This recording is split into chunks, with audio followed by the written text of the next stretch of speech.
The Apple Vision Pro is the new hotness. Everyone's talking about it on the internet. I've got one here. I've been using it since I got it on Friday, and I will tell you there are 6 things that are hugely wrong with the Apple Vision Pro.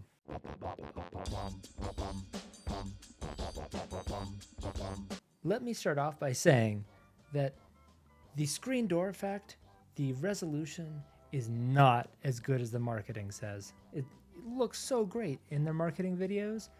In real life, it is definitely video pass through, and it's good. And the videos that you watch in this are even better, like Disney 3D movies, fantastic. But the pass through, oof, I was let down. I saw all of the Apple marketing videos and I thought it was going to be basically just like looking through, a pair of glasses, but it is not.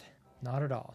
In fact, when you're trying to pick up something small in a dark space, like I was trying to give my dogs treats in a tin and I had to look in, I could hardly even see them. Next one. Number 2, I am trying to read this off my screen and I can't because, like I said, the resolution to read things in real life sucks. Okay. Number 2, the connected battery cable. Oh my God. Okay, this thing, I know it keeps it lighter, but the number of times I have gotten it snagged or dropped it and have this yank and pull my head or tripped on it or have it pull the whole Apple Vision Pro onto the floor. Oh, well, it's happened a couple times in a couple days, which is enough to say this thing might have a short life because of this. And for $3,500 plus, you want this to not be about to, commit suicide every day. The third thing is the gesture controls.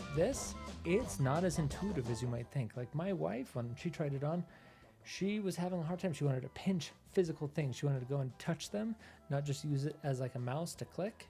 And also she couldn't seem to get it right. Not to mention, they don't go over this in the tutorial that in detail, so it's a little hard for her to pick it up. But also, if this is obscured even a little bit, or it's kind of over here, or if you're like in the kitchen, like I was, trying to fold kitchen towels, you got this on your head, and you're folding kitchen towels like this, it thinks you're clicking on everything. Which maybe is my bad. Maybe you're not supposed to do things other than use the Vision Pro when you're wearing it, but I want to be able to like watch something and do something else, right? Okay, next thing, the latency. When you're typing on a connected Mac, it's bad. Like you're typing and it's like a significant fraction of a second before like the letters come up on the screen. It's enough to make it kind of a useless feature. The fact that you can connect to a Mac, if I can't type and get the kind of experience I need, it's going to drive me crazy. Like I can't work like that. The latency is horrible. And then I also tried to play Minecraft on my Mac. No, video gaming through the Connect to Mac feature, not even possible. I tried Steam Link, the Steam Link app as well to my PC on the same Wi-Fi network. Too choppy. Pretty much unplayable. I will say that I also got some motion sickness, some nausea. Using this, walking around the kitchen, there's a lot of movement, a lot of like walking through things, almost bumping into objects, and then virtual objects that you walk through. After about 25 minutes, maybe this is just because it was my first night, I had to take a break. All of the technology is way, way better than the Oculus Quest 2, which was my last foray into VR.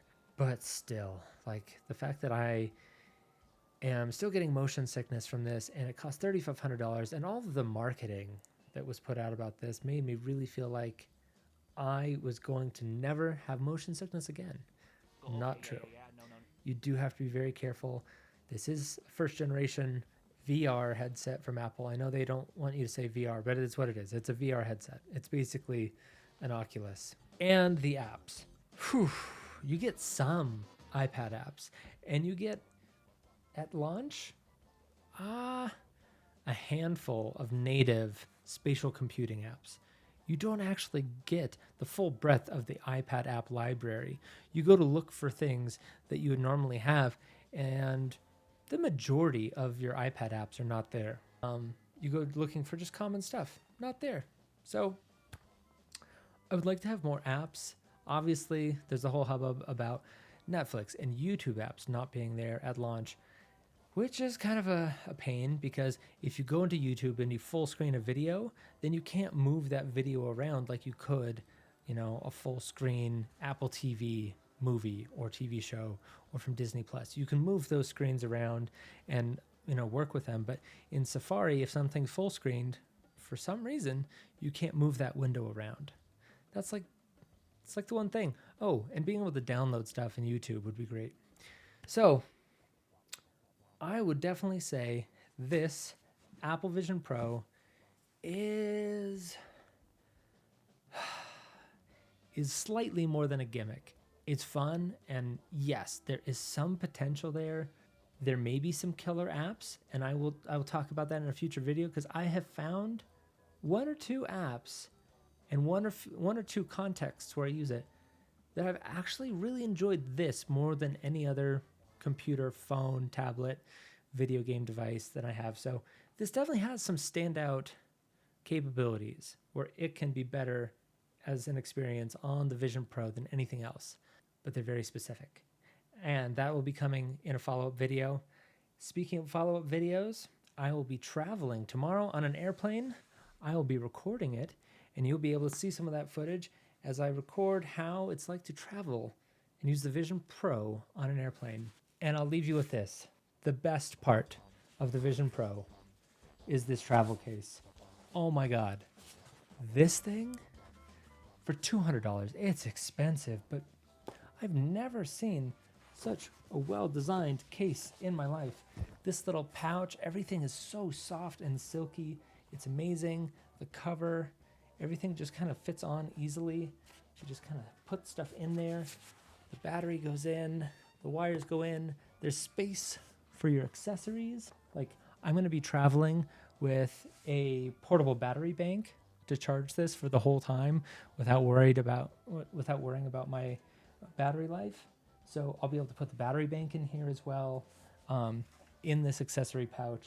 I could probably just bring a wall adapter because they have those a lot on airplanes now. But yeah, this thing is just amazing. I am obsessed with the case. Of all things, the case. Anyway, those are the 6 huge things that Apple got wrong with the Vision Pro. Here's the one thing that they knocked out of the park. And I'll be taking this with me on the airplane. I'll let you know more about how it's like to fly with the Apple Vision Pro. So get subscribed, and I'll see you in the next one. Peace.